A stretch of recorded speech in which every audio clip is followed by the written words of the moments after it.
নজর রাখবো পরবর্তী সংবাদে।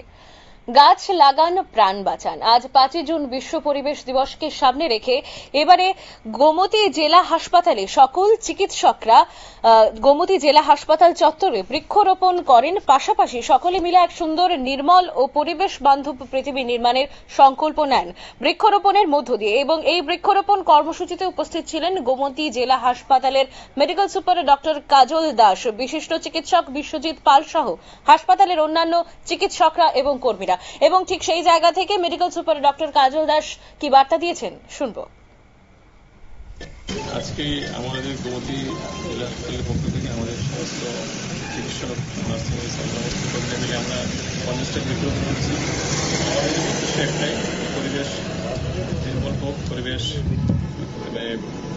পরিচ্ছন্ন হোক, এই উদ্দেশ্যেই বৃক্ষরোপণ আমরা করেছি, যাতে আমাদের পরবর্তী প্রজন্ম এই পুজোটাকে মেনটেন করতে পারে। আমরা এগুলি এই 50টা গাছ আমরা করেছি, আমাদের প্রত্যেকে দায়িত্ব নিয়েছি, এগুলো আমরা মেনটেন করবো। এবং পরবর্তী সবার কাছে বার্তা এটাই যে আপনার প্রত্যেকে গাছ লাগান এবং পরিবেশকে সুস্থ রাখেন।